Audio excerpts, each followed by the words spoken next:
नीतीश कुमार बेटे की शादी होगी, उसके बाद शादी खरमास के बाद होगी और जो बहू होगी वही सीएम बनेगी। आज हम बता रहे हैं महिला मुख्यमंत्री होगी। ऊपर बिहार में बहुत नाचने वाली लोग मिलती है, अगर उनको नचा लो, पर तुम पुलिस को थोड़ी बोलोगे ये सब चीजें। तो ये सब ना अपने शासन, अपने बाप का जो चम्मच होता है ना, सोने की चम्मच जिसे बोलते हैं, उन सभी चीजों को लेकर पले बड़े हैं। उन लोग को पता ही नहीं कि मेहनत क्या होती है। दिमागवा में घुस गया है तो वही न रहेगा। ठप्पा लगा है देशद्रोही का, भले देशद्रोही नहीं हो, ठप्पा नहीं हटने वाला। जब तक वो बुढ़ा जाएंगे फिर भी नहीं हटेगा। तेजस्वी यादव बोले तो कौन? लालू प्रसाद यादव के बेटे, आप नहीं जानते थे? नहीं, हम पहली बार नाम सुन रहे हैं। अरे नेता प्रतिपक्ष हैं। अच्छा, देखो ऐसे नेता प्रतिपक्ष जिनका नाम ही नहीं जानते हैं जनता, तो क्या फायदा। या लालू के दोनों ही बेटे की बात कर ले तो दोनों ही उस काबिल नहीं है। कन्हैया खुद पलायन करके दिल्ली में आए, राजनीति की शुरुआत दिल्ली में करी, पद दिल्ली में लिया, भौकाल दिल्ली में मचाया। तो है ना नीतीश बाबू, ये अभी तो राष्ट्रगान का वो अपमान करे हैं, कल को बिहारियों का अपमान करेंगे। लेकिन ले दे के सब नेताओं ने बिहार का बेड़ा गर्क ही किया है। देखिए, अगर बिहार की राजनीति की बात करें तो बिहार में जिस प्रकार से नीतीश है अभी सीएम पे चेहरे पे, और अगर उनकी बात करते चले, कभी वो आरजेडी में होते हैं, कभी बीजेपी गठबंधन में आ जाते हैं, एनडीए गठबंधन में आ जाते हैं, और कभी इंडिया अलायंस में चले जाते हैं। तो मुझे ऐसा लगता है कि बिहार में विकास तो हो रहा है। जिस प्रकार से बिहार पहले पिछड़ी जाति की तरफ से लेकर देखा जाता था, अगर हम दिल्ली में मौजूद है तो दिल्ली में अगर कोई कहता था बिहारी है तो बिहारी को लोग यही समझ आ रहे हैं बिहारी या मजदूर होगा। इसी तरीके से लोगों की भावनाएं होती थी। पर आज जो बिहारी है वो कहीं ना कहीं अपना परचम लहराते हुए नजर आ रहा है। साथ ही अगर बिहार की गवर्नमेंट की बात की जाए, जिस प्रकार से नीतीश अपना कार्य कर रहे हैं, वो कहीं ना कहीं जो अब आरजेडी उनके ऊपर सवाल उठा रही है वो सही दिखता हुआ नजर आ रहा है। क्योंकि जिस प्रकार से उनका जब जनगण मन हो रहा था तब उनका जो व्यवहार था वो काफ़ी जो युवाओं के लिए, वो युवाओं के लिए क्या, जो बिहार वासी है उनके लिए भी काफ़ी खतरनाक है। क्योंकि ये सभी चीज़ों के लिए, क्योंकि वो एक नेता है, नेता ही नहीं वो एक सीएम है। सीएम का चेहरा ऐसा नहीं होना चाहिए। और मुझे अब लगता है कि भारतीय जनता पार्टी को मैं सपोर्ट करती हूँ, पर जो बिहार की अगर बात करें तो मुझे ऐसा लगता है कि नीतीश को हटा के भारतीय जनता पार्टी की सरकार आनी चाहिए। जेडीयू हटना चाहिए, जेडीयू से नीतीश हटने चाहिए। जेडीयू के और भी लोग तो सही कार्य कर रहे हैं, पर नीतीश जो है उनका मुझे ना चेहरा, ना ही उनका भाव, ना ही उनका काम समझ आता हुआ नजर आ रहा है। नेतृत्व में फेरबदल होना चाहिए। हाँ, नेतृत्व में फेरबदल होना चाहिए। क्योंकि जिस प्रकार से अगर विकास की बात कर ले तो विकास तो धीरे धीरे डेवलपमेंट की ओर बढ़ रहा है, पर जिस प्रकार से अगर अररिया की बात कर ले, सुपौल की बात कर ले, और साथ ही पिछड़ी जाति की अगर बात कर ले, जिस प्रकार से जहाँ सुपौल, अररिया ये सब जो जगह है वो काफ़ी, वहाँ पे लोग पिछड़ी जाति के लोग होते हैं, उन लोगों की जो डेवलप नहीं हो पा रही है, उन सभी चीज़ों को लेकर मुझे लगता है कि बिहार के मेन टारगेट पे ना, जैसे बक्सर को ले लिया जाता है, पटना को ले लिया जाता है, इन्हीं सभी चीज़ों पे मुद्दा नहीं बनाना चाहिए, विकास की भी बारे में बात करना चाहिए। एक चीज़ समझने का प्रयास करें, आप युवा हैं, कन्हैया कुमार भी युवा हैं, वो यात्रा निकाल रहे हैं। एक तरफ तेजस्वी यादव है, तेजस्वी यादव कह रहे हैं कि इस बार हमारी सरकार बनने जा रही है। आप क्या लगता है, और तेजस्वी यादव को लेकर आप क्या सोचते हैं? देखिए, तेजस्वी यादव की अगर बात कर ले या लालू के दोनों ही बेटे की बात कर ले तो दोनों ही उस काबिल नहीं है। जिस प्रकार से उनके जो भाई हैं तेजस्वी यादव के, मैं तो उनका नाम भी लेना उचित नहीं समझती हूँ, जिस प्रकार से वो पुलिसकर्मी को बोल रहा है कि चल नाच, क्या राजनेता आप बताएंगे, पढ़े लिखे इंसान जो अपना क्वालिफाई करके आ रहा है, क्या वो आप बताएंगे कि किसको कब डांस करना चाहिए? तुम्हारा मनोरंजन के वो प्रोडक्ट तो है नहीं। बिहार में बहुत नाचने वाली लोग मिलती है, अगर उनको नचा लो, पर तुम पुलिस को थोड़ी बोलोगे ये सब चीज़ें। तो ये सब ना अपने शासन, अपने बाप का जो चम्मच होता है ना, सोने की चम्मच जिसे बोलते हैं, उन सभी चीज़ों को लेकर पले बड़े हैं। उन लोग को पता ही नहीं कि मेहनत क्या होती है। जो इंसान मेहनत करके आगे बढ़ रहा है, मुझे लगता है कि अब उनको आना चाहिए। और बिहार में मैं चाहती हूँ कोई युवा बने, क्योंकि बहुत आरजेडी जेडीयू हो चुके हैं। अब मुझे ऐसा लगता है कि बीजेपी में से या फिर जिसमें से जेडीयू से बने, पर अब बनना चाहिए कोई युवा ही है जो आगे बिहार को ले जाएगा और डेवलप की तरफ मोड़ेगा। बिहार में चुनाव होने वाले हैं, क्या लग रहा है, क्या माहौल लग रहा है आपको इस बार बिहार का? बिहार के चुनाव में तो पूरे देश की नज़र रहती है, क्योंकि घूम फिर के क्या है ना कि बिहार की एक ऐसी पॉलिटिक्स जिसकी इतनी चर्चा होती है, बिहार के नेता पूरे देश में छाए रहते हैं अपने बयानों को लेके, लेकिन ले दे के सब नेताओं ने बिहार का बेड़ा गर्क ही किया है। कोई भी नेता ये नहीं चाहता है कि बिहार का विकास हो, क्योंकि उन्हें लगता है कि अगर विकास हो गया, लड़का सबको रोजगार मिल गया, तो वो जाएगा नहीं बाहर कमाने, वो पीछे पीछे पार्टी सबका झंडा लेके घूमेगा नहीं। इसीलिए नेता किसी भी युवा को रोजगार तो देना चाहते नहीं है। वो चाहते हैं कि लोग बेरोजगार रहें, ज़्यादा से ज़्यादा पार्टी का झंडा उठाकर पार्टी की जय जयकारे करते हुए बाहर निकलें। इसीलिए रोजगार के लिए तो कोई काम नहीं कर रहे हैं। तो इससे छुटकारा कैसे मिलेगा? हम जैसे युवाओं को छुटकारा कैसे मिलेगा? इससे छुटकारा हमें ऐसे मिलेगा कि हमें कहीं ना कहीं किसी ऐसे व्यक्ति को सामने लेकर आना चाहिए जो युवाओं के बारे में सोचता हो, जो जनता के बारे में सोचता हो, जो ऐसा ना हो कि बीच का पुल बना है और इधर उधर का पुल नहीं बना है। जो सरकार वर्तमान में कर रही है कि बीच का पुल बना है और इधर का पुल नहीं बना है, इधर का पुल नहीं बना है। बिहार एक ऐसा राज्य जहाँ पर चूहे शराब पिए जा रहे हैं। समझ में नहीं आ रहा है, मतलब कि चूहे शराब पी गए। सोचिए आप खुद, मतलब कि कोई भी ऐसी एक घटना जो अप्रत्याशित लगती है वो बिहार में एक नहीं कई बार हो चुकी होती है, कई बार हो चुकी होती है बिहार में। तो ये मतलब कैसी सरकार चल रही है, ये कैसी व्यवस्था चल रही है? तो युवा हैं, जरा हम आपसे ये बताइए कि कन्हैया कुमार जो यात्रा निकाल रहे हैं, कह रहे पलायन रोको नौकरी दो। क्या ये जो पलायन रोकने की बात कर रहे हैं, कन्हैया कुमार इसमें सफल हो पाएंगे या नहीं हो पाएंगे? कन्हैया खुद बिहार से पलायन करके दिल्ली नहीं आए? बिल्कुल आए, जेएनयू में पढ़े। कन्हैया खुद पलायन करके दिल्ली में आए, राजनीति की शुरुआत दिल्ली में करी, पद दिल्ली में लिया, भौकाल दिल्ली में मचाया, नेता दिल्ली में बने, अपनी आइडेंटिटी दिल्ली में बनाई। बिहार से उन्होंने क्या लिया? क्या खुद उन्होंने बिहार को वैल्यू दी? क्या खुद वो बिहार में ऐसा करते कि पहले निचले स्तर पर जाते, वहाँ पे राजनीति करते, फिर ऊपर आते, फिर ऊपर आते, फिर बिहार की बात करते तो मजा आता?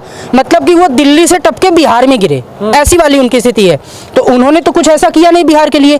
पार्टी ने उनको बिहार भेजा है, वो बिहार से दिल्ली नहीं आए, वो दिल्ली से बिहार गए हैं। तो वो तो खुद पलायन करके दिल्ली और दिल्ली में फेमस होकर नाम कमा के और फिर बिहार गए हैं। तो दूसरे लोगों को पलायन रोकने की शिक्षा कैसे देंगे, या फिर पलायन रोकने के लिए कोई कौन सी रणनीति बना लेंगे? आप खुद बताइए। कुछ नहीं कर पाएंगे। वो हो सकता है कि नेता अच्छे हों, हो सकता है कि आदमी अच्छे हों, लेकिन ऐसा लगता है कि गलत पार्टी में, गलत पार्टी में आपके हिसाब से। अच्छा, अब क्या लगता है तेजस्वी यादव क्या कन्हैया कुमार को बिहार की राजनीति में एक्सेप्ट करेंगे? कहा जा रहा है, सत्ता के गलियारों में यह कयास लगाया जाता है कि कन्हैया कुमार और तेजस्वी यादव कभी एक तालाब में पानी नहीं पी सकते।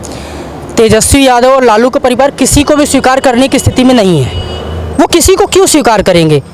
अगर वो किसी को स्वीकार कर लेंगे तो वो अपनी कुर्सी पर काहे को लात मारेंगे? भाई, कोई भी एक ऐसा फेमस चेहरा, कोई भी एक ऐसा व्यक्ति, कोई भी ऐसा एक पढ़ा लिखा या सामाजिक व्यक्ति या कोई ऐसा व्यक्ति जो नेतृत्व करने की क्षमता रखता हो, और अगर वो बिहार की धरती में राजनीति करने के लिए उतर रहा है तो डायरेक्ट इनडायरेक्ट किसका नुकसान है? लालू के परिवार का।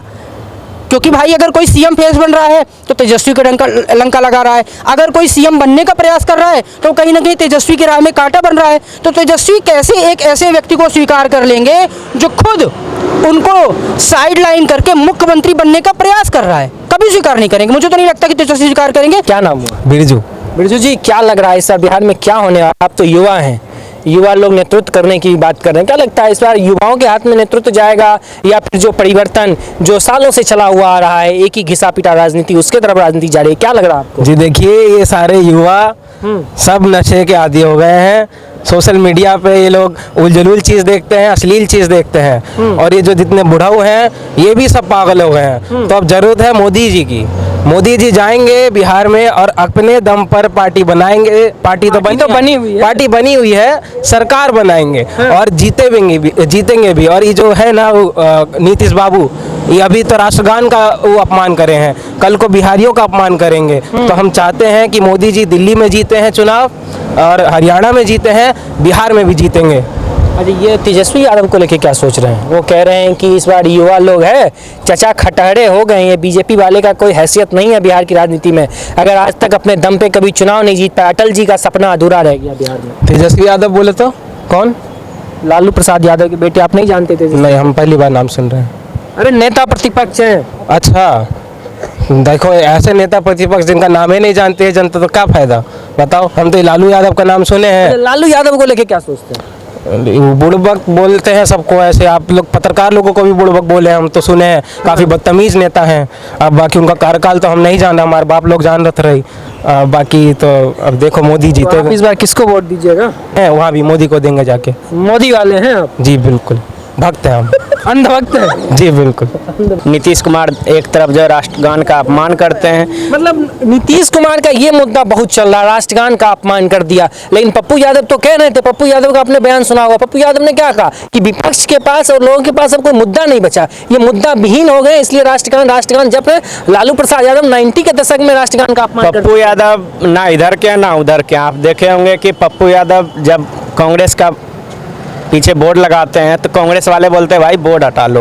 वो तो ना कांग्रेस के नेता है ना किसी अन्य पार्टी से, वो निर्दलीय सांसद है। कांग्रेस वाले ने साफ कह दिया भाई मेरा बोर्ड का इस्तेमाल नहीं करना है, सीधी बात। यहाँ वो कांग्रेस ज्वाइन कर रही, लेकिन कांग्रेस वाले खुद कांग्रेस का नेता नहीं मान रहे, भले वो सांसद हो। तो दूसरी तरफ जो है आप देखिएगा कि बिहार में कौन मुख्यमंत्री बन रहा है। नीतीश कुमार भी नहीं बन रहे हैं, ना तेजस्वी यादव बन रहे हैं। कौन बन भाजपा से बन रहा है। नीतीश कुमार बेटे की शादी होगी, उसके बाद शादी खरमास के बाद होगी, और जो बहू होगी वही सीएम बनेगी। आज हम बता रहे हैं महिला मुख्यमंत्री होगी, वो पढ़ी लिखी IAS अफसर है। किसके तरफ इशारा कर रहे हैं आप? निशांत की जो बीवी है। आप IAS अफसर की बात कर रहे हैं तो हम उस लहजे से पूछ रहे हैं कि किधर इशारा कर रहे हैं? किधर उनकी शादी लग गई है, शादी होगी। हाँ। देखिएगा कैसे पढ़ी लिखी महिला मुख्यमंत्री बनती है बिहार में। नीतीश बाबू छोड़ देंगे गद्दी? नीतीश बाबू अभी उनकी सेहत सही नहीं है। तो मतलब तेजस्वी जी जो कह रहे हैं खटारा हो गए नीतीश चाचा, सच में खटारा हो गए? आप मानते हैं? वो उम्र का तकाजा है, हो जाता है। उम्र का तकाजा है। अच्छा, ये बीजेपी और आरजेडी में क्या लड़ाई है? आरजेडी वाले कह रहे हैं अटल जी का सपना अधूरा रह गया। सच में अटल जी का सपना पूरा? बीजेपी और आरजेडी की सीधी लड़ाई होगी तो आरजेडी निकल जाएगी। बता रहे हैं क्यों? बता रहे 17 महीना जो उन्होंने काम किया उसको वो भुना गए। भाजपा वाले खुद चिंतित हैं। चिंतित इसलिए हैं कि भाई साहब ये जो 17 महीने में नीतीश कुमार के ऊपर दबाव डाल के इतनी सारी नौकरियां दी, वो लोगों के पास गए। लोकसभा चुनाव में भी देखे आप, तो लोगों के बीच गए, लोगों को समझाए, लोग समझ गए। 0 से 4 सांसद हो गए। इस बार देखिए क्या होता है। इस बार क्या होगा? एक चीज़ हमको और आप बता दीजिए। ये प्रशांत किशोर भी यात्रा निकाल रहे हैं, कन्हैया कुमार भी पैदल चल रहे हैं, लेफ्ट पार्टी के लोग भी यात्रा कर रहे हैं। वो लेफ्ट बाहुल जो क्षेत्र है, बेगूसराय कह लें, औरंगाबाद कह लें, इस तरफ वो लोग यात्रा निकाल रहे हैं। क्या लग रहा है इन लोगों का क्या भविष्य होगा? कन्हैया कुमार की यात्रा से कोई फर्क नहीं पड़ने वाला है, उल्टे पैर पे कुल्हाड़ी मार लेंगे। काहे कह रहे हो? पलायन रोकने की बात कर रहे हैं? खुद ही इधर से उधर भागे जा रहे। कन्हैया कुमार के ऊपर एगो ठप्पा लग गया है देशद्रोही का। हाँ, वो ठप्पा नहीं हटने वाला। जब तक वो बुढ़ा जाएंगे फिर भी नहीं हटेगा। लेकिन वो तो कहते हैं हमने कुछ किया नहीं किया। अब लोगों के बीच में दिमागवा में घुस गया है तो वही न रहेगा। ठप्पा लगा है देशद्रोही का, भले देशद्रोही नहीं हो लेकिन एक बार ठप्पा लग गया तो लग गया। बिहार है, भूलता नहीं है। जैसे लालू यादव के ऊपर लग गया चारा घोटाले का, सब लोग चारा चोर कहते हैं। भले वो नहीं किए वो अलग बात है, लेकिन एक बार ठप्पा लग गया ना तो हो गया।